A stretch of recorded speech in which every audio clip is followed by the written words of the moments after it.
ಕರ್ನಾಟಕದ ಒಂದು ಸೀಟ್ ಇಲ್ಲ ನೋಡಿ, ದೇಶದಲ್ಲಿ ಇವತ್ತು ಎಲ್ಲ ರಾಜ್ಯಗಳಲ್ಲಿ ಕೂಡ ಮಾಡಿಲ್ಲ. ಕೆಲವೊಂದು 5 ರಾಜ್ಯಗಳಲ್ಲಿ ಮೊದಲನೇ ಹಂತದಲ್ಲಿ 195 ಲೋಕಸಭಾ ಸಂಸದರ ಪಟ್ಟಿಯನ್ನು ನಮ್ಮ ಕೇಂದ್ರ ಸಂಸದೀಯ ಮಂಡಳಿ ಬಿಡುಗಡೆ ಮಾಡಿದೆ. ಇನ್ನೂ ದಿನಾಂಕ ಕೂಡ ನಿಗದಿಯಾಗಿಲ್ಲ. ದಿನಾಂಕ ಆಗುತ್ತೆ, ಅಷ್ಟರೊಳಗಡೆ ಈಗಾಗಲೇ ಆ ಪ್ರೊಸೆಸನ್ನು ನಾವು ಮಾಡ್ತಾಯಿದ್ದೇವೆ. ಕರ್ನಾಟಕದ 28 ಲೋಕಸಭಾ ಕ್ಷೇತ್ರಕ್ಕೆ 2 ಜನರ ಹಾಗೆ ಇಡೀ ರಾಜ್ಯದ ಪ್ರಮುಖರನ್ನು ಗುರುತಿಸಿ ಮಾನ್ಯ ರಾಜ್ಯಾಧ್ಯಕ್ಷರು ಮತ್ತು ರಾಷ್ಟ್ರೀಯ ಅಧ್ಯಕ್ಷರ ಆದೇಶದ ಮೇರೆಗೆ ಒಂದೊಂದು ಲೋಕಸಭಾ ಕ್ಷೇತ್ರಕ್ಕೆ 2 ಜನರು ಬಂದು ಅಲ್ಲಿ ಇರ್ತಕ್ಕಂಥ ನಮ್ಮೆಲ್ಲ ಜನಪ್ರತಿನಿಧಿಗಳಾಗಲಿ, ಪಕ್ಷದ ಕಾರ್ಯಕರ್ತರಾಗಲಿ, ಪ್ರಮುಖರಾಗಲಿ ಅವರ ಅಭಿಪ್ರಾಯ ಸಂಗ್ರಹಣೆಯನ್ನು ಕೂಡ ಮಾಡ್ತೇವೆ. ಬಹುಶಃ ಇದು ಭಾರತೀಯ ಜನತಾ ಪಾರ್ಟಿಯನ್ನು ಬಿಟ್ಟರೆ ಇನ್ನು ಯಾವ ಪಾರ್ಟಿನೂ ಮಾಡೋಕ್ಕೆ ಸಾಧ್ಯ ಇಲ್ಲ. ಯಾಕಂದರೆ ಒಂದು ಲೋಕಸಭಾ ಟಿಕೆಟ್ ಕೊಡಬೇಕಂದಾಗೂ ಕೂಡ ನಮ್ಮ ವೀಕ್ಷಕರು ಬಂದು ನಾವು ಅಲ್ಲಿ ಕೇಳಿ ಅಲ್ಲಿ ಇರ್ತಕ್ಕಂಥ ಜಿಲ್ಲಾಧ್ಯಕ್ಷರಾಗಲಿ, ಮಂಡಲಾಧ್ಯಕ್ಷರಾಗಲಿ, ಮಂಡಲದವರೆಗೆ ಕೆಳಗಡೆವರೆಗೆ ಹೋಗಿ ಅವರ ಅಭಿಪ್ರಾಯ ಸಂಗ್ರಹಣೆಯನ್ನು ಎಲ್ಲ ಮಾಡಿಕೊಂಡು ಇವತ್ತು ಲಾಸ್ಟ್ ಇದೆ ನಮಗೆ. ಇವತ್ತು 2ನೇ 3ನೇ ತಾರೀಕಿಗೆ ನಾವು ಇವತ್ತೆಲ್ಲ ನಮ್ಮ ರಿಪೋರ್ಟ್ಗಳನ್ನ ಸಬ್ಮಿಟ್ ಮಾಡ್ತಾಯಿದ್ದೆ ರಾಜ್ಯಾಧ್ಯಕ್ಷರಿಗೆ. ಈಗ ನಾನು ಮೊನ್ನೆ ಕೊಪ್ಪಳ ಜಿಲ್ಲೆಗೆ ಹೋಗಿದ್ದೆ. ನಿನ್ನೆ ಇಲ್ಲಿ ನಮ್ಮ ರವಿ ಸುಬ್ರಹ್ಮಣ್ಯರು ಧಾರವಾಡ ಲೋಕಸಭಾ ಕ್ಷೇತ್ರಕ್ಕೆ ಬಂದಿದ್ದರು. ಈ ರೀತಿ ಎಲ್ಲ 28 ಲೋಕಸಭಾ ಕ್ಷೇತ್ರದ ವರದಿಯನ್ನು ಇವತ್ತು ರಾಜ್ಯಾಧ್ಯಕ್ಷರಿಗೆ ಸಬ್ಮಿಟ್ ಮಾಡುವಂಥದ್ದಾಗುತ್ತೆ. ಅದಾದಮೇಲೆ ರಾಜ್ಯದ ಕೋರ್ ಕಮಿಟಿ ಇವತ್ತು ಸೇರ್ತಾ ಇದ್ದಾರೆ. ಆ ಕೋರ್ ಕಮಿಟಿಯಲ್ಲಿ ಎಲ್ಲ ನಿರ್ಣಯಗಳನ್ನು ತೆಗೆದುಕೊಳ್ಳುವ ಮುಖಾಂತರ ಮುಂದೆ ಏನಾಗಬೇಕು, ಯಾವ ರೀತಿಯಾದಂಥ ಅಭ್ಯರ್ಥಿಗಳ ಸೆಲೆಕ್ಷನ್ ಆಗಬೇಕು ಅನ್ನೋಂಥದ್ದನ್ನು ರಾಷ್ಟ್ರೀಯ ನಾಯಕತ್ವ ತೀರ್ಮಾನವನ್ನು ಮಾಡ್ತಾರೆ. ಬಿಜೆಪಿಯವರ ಕೈವಾಡಿ ಐತೆ ಅಂತ ಕಾಂಗ್ರೆಸ್ ಅಂದರೆ ಬೆಂಕಿ ಹಚ್ಚೋದು ಬಿಜೆಪಿ ಅವರು, ಆರಿಸೋದು ನಾವು ಅಂತ ನೋಡ್ರಿ, ಈ ದೇಶದಾಗ ಮತ್ತು ಈ ರಾಜ್ಯದಾಗ ಯಾವಾಗ ಕಾಂಗ್ರೆಸ್ ಪಾರ್ಟಿ ಅಧಿಕಾರದಾಗ ಬಂದೈತಿ ಆ ಬೆಂಕಿ ಹಚ್ಚೋ ಕೆಲಸ ಕಾಂಗ್ರೆಸ್ ಬಿಟ್ಟರೆ ಇನ್ನು ಯಾರು ಕೂಡ ಮಾಡೋಕ್ಕೆ ಸಾಧ್ಯ ಇಲ್ಲ. ನೋಡಿ, ಎಷ್ಟು ನಮ್ದು ಇವತ್ತು ಯಾವ ಹಂತಕ್ಕೆ ಹೋಗಿದೆ ಅಂದರೆ ಸರ್ಕಾರ ಇವತ್ತು ರಾಜ್ಯ ಸರ್ಕಾರ ಮೊದಲು ಹುಬ್ಳಿಯಲ್ಲಿ ಪಾಕಿಸ್ತಾನ ಪರ ಘೋಷಣೆಯನ್ನು ಕೂಗ್ತಿದ್ರು, ಬೆಳಗಾವದಲ್ಲಿ ಪಾಕಿಸ್ತಾನ ಪರ ಘೋಷಣೆಯನ್ನು ಕೂಗ್ತಿದ್ರು, ಮಂಗಳೂರಲ್ಲಿ ಪಾಕಿಸ್ತಾನ ಪರವಾಗಿರ್ತಕ್ಕಂಥ ಘೋಷಣೆ ಕೂಗ್ತಿದ್ರು. ಆದರೆ ಇವತ್ತು ದುರ್ದೈವದ ಸಂಗತಿಯಲ್ಲಿ ಬಂತು, ಯಾವ ಶಕ್ತಿ ಕೇಂದ್ರ ಅಂತ ವಿಧಾನಸೌಧ ಅಂತೀವಿ, ಆ ವಿಧಾನಸೌಧದಲ್ಲೇ ಇವತ್ತು ಪಾಕಿಸ್ತಾನ ಪರವಾಗಿರತಕ್ಕಂಥ ಘೋಷಣೆ ಕೂಗಿದಾಗ ಅಲ್ಲಿರ್ತಕ್ಕಂಥ ಅನೇಕ ಅಧಿಕಾರಿಗಳಿದ್ರು, ಪೊಲೀಸ್ ಅಧಿಕಾರಿಗಳು, IPS ಇದ್ದರು, IAS ಇದ್ದರು, ಅನೇಕ ರಾಜಕಾರಣಿಗಳಿದ್ರು, ಎಲ್ಲರೂ ಇದ್ದರು.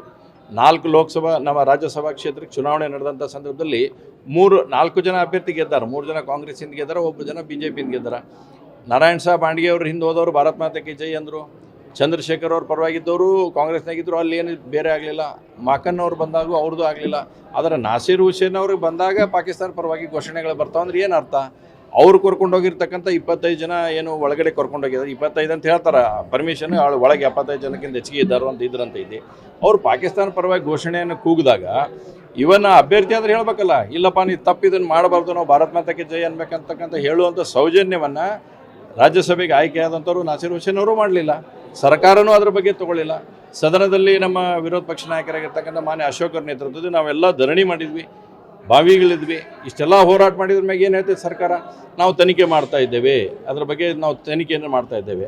ನೀವು ಹುಬ್ಬಳ್ಳಿ ಒಳಗೆ ನಾನು ಅಶೋಕರು ನಮ್ಮ ಉಳಿದಂಥ ಶಾಸಕರು ಕೂಡ ಇಲ್ಲಿ ಧರಣಿ ಮಾಡಿದ್ರೆ 1 ತಾಸಿನಾಗ FIR ಮಾಡ್ತೀರಿ ನೀವು. ಆದರೆ ಅಲ್ಲಿ ಪಾಕಿಸ್ತಾನ ಪರವಾಗಿ ಘೋಷಣೆ ಹಾಕಿದವ್ರ ಮ್ಯಾಗ ಇನ್ನೂ FIR ಮಾಡೋಕೆ ರೆಡಿ ಇಲ್ಲ. ಏನು ಸೌಜನ್ಯ ತೋರಿಸುತ್ತಾ? ಸೆಕ್ಷನ್ ಏನು ಹಾಕಿರಿ? ಈಗ ನಿಂತಾಗ ತಳ್ಳಾಟ ಆತ ಅಂತ ಹಾಕಿರಿ ಸೆಕ್ಷನ್. ಭಾರತದ ದೇಶದ್ರೋಹಿಗಳ ಸೆಕ್ಷನ್ ಹಾಕೋದು ಬಿಟ್ಟು ನಾಸೀರ್ ಹುಸೇನ್ ಅವರು ನಿಂತಿದ್ರು, ಆ ಸಂದರ್ಭದಲ್ಲಿ ತಳ್ಳಾಟ ಆಯ್ತು ಅಂತ. ಏನು ತಳ್ಳಾಟ ಆಗೈತೆ ನಿಮಗೆ? ಅಂದರೆ ಏನು ಬಂದು ಪಾಕಿಸ್ತಾನದವ್ರು ಏನು ಹೊಡಿಬೇಕು ಏನು ಲೆಕ್ಕ ಅವ್ರದ್ದು? ಅಂದರೆ ಯಾವ ಹಂತಕ್ಕೆ ಇವತ್ತು ಅಲ್ಪಸಂಖ್ಯಾತ ತುಷ್ಟೀಕರಣ ನೀತಿಯನ್ನು ತೆಗೆದುಕೊಂಡು ಹೋಗುವಂಥ ನಿಟ್ಟಿನಲ್ಲಿ ಸರ್ಕಾರ ನಡೆಸಿದೆ. FSIL ವರದಿ ಬರಲಿ ಅಂತೇಳಿ ಮಾನ್ಯ ಗೃಹ ಸಚಿವರು ಹೇಳಿದರು.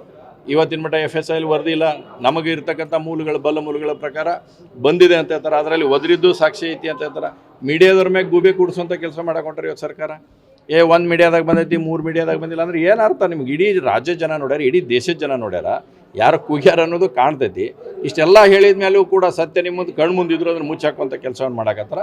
ಇದು ಭಾಳ ದುರ್ದೈವದ ಸಂಗತಿ. ಈಗ ನಾವು ಹೋರಾಟವನ್ನು ತೆಗೆದುಕೊಂಡಿದ್ದೇವೆ, ಅದರ ಪರಿಣಾಮ ಏನಾಯ್ತು ಇವತ್ತು? ಅದಾದ್ಮೇಲೆ ಬಾಂಬ್ ಬ್ಲಾಸ್ಟ್ ಆಗುತ್ತೆ. ಮುಂದಿನ ಅವ್ರು ಹೇಳಿದ್ರು ಇವತ್ತು ಪಂಜರದ ಗಿಳಿಯನ್ನು ಹೊರಗೆ ಬಿಟ್ಟರೆ ನಮಗೆ ನಾವು ಹಾರಾಡ್ತೇವೆ ಅಂತೇಳಿ. ಅದರ ಅನುಗುಣವಾಗಿ ಇವತ್ತು 2ನೇ ಬ್ಲಾಸ್ಟ್ ಆಗಿದೆ. ಇವತ್ತು ರಾಮೇಶ್ವರಂ ಕೆಫೆಯಲ್ಲಿ ಬೆಂಗಳೂರಿನಲ್ಲಿ ಬ್ಲಾಸ್ಟ್ ಆಯಿತು. 10 ಸೆಕೆಂಡ್ನಲ್ಲಿ 2 ಸಲ ಬ್ಲಾಸ್ಟ್ ಆಗಿದ್ದನ್ನು ನೀವು ಎಲ್ಲರದ್ದು ಕೂಡ ತೋರಿಸಿದ್ದೀರಿ.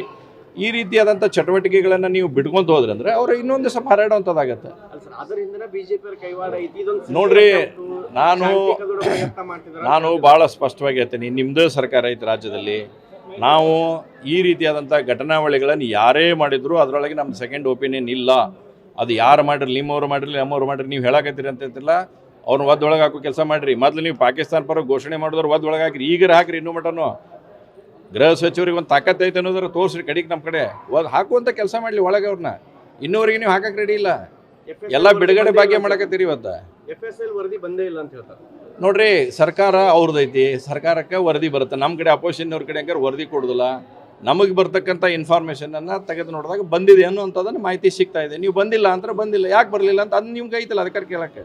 ಈಗ ಇದೊಂದು ಶಾಂತಿ ಕದಡು ಇದೊಂದು ಸಿಲ್ಲಿ ಅಟೆಂಪ್ಟು. ನೋಡ್ರಿ, ಇದು ರಾಜ್ಯ ಸರ್ಕಾರದ ಸಂಪೂರ್ಣ ಫೇಲ್ಯೂರ್ ಆಗಿರ್ತಕ್ಕಂಥದ್ದು. ಕಾನೂನು ಸುವ್ಯವಸ್ಥೆ ಅನ್ನೋಂಥದ್ದನ್ನು ಕಂಪ್ಲೀಟಾಗಿ ರಾಜ್ಯದಲ್ಲಿ 8 ತಿಂಗಳ ಅವಧಿಯಲ್ಲಿ ಹಾಳಾಗಿರ್ತಕ್ಕಂಥ ನೋಡಿದ್ದೇವೆ. ಇದೇ ಧಾರವಾಡದಲ್ಲಿ 4 ಮರ್ಡರ್ ಆಯಿತು. ನಿನ್ನೆ ಗುಲ್ಬರ್ಗದಲ್ಲಿ ನಮ್ಮ ಬಿ ಜೆ ಪಿ ಕಾರ್ಯಕರ್ತನ ಬರ್ಬರ ಹತ್ಯೆ ಆಯಿತು. ಇನ್ನೂ ಏನು ಬೇಕು ನಿಮ್ಗೆ ಇದಕ್ಕೆ? ಅನೇಕ ಹಿಂದೂಪರ ಸಂಘಟನೆಗಳಲ್ಲಿ ಕೆಲಸ ಮಾಡ್ತಕ್ಕಂಥ ಕಾರ್ಯಕರ್ತರ ಅಮಾನುಷವಾಗಿ ಕೊಲೆಯನ್ನು ಮಾಡುವಂಥದ್ದಾಗ್ತಾ ಇದೆ. ಇದಕ್ಕಿಂತ ಇನ್ನೂ ಏನು ಬೇಕು ನಿಮಗೆ? ನ್ಯೂಸ್ ಫಸ್ಟ್ ನಿರ್ಭೀತಿಯಿಂದ ನಿಮ್ಮ ಪರವಾಗಿ.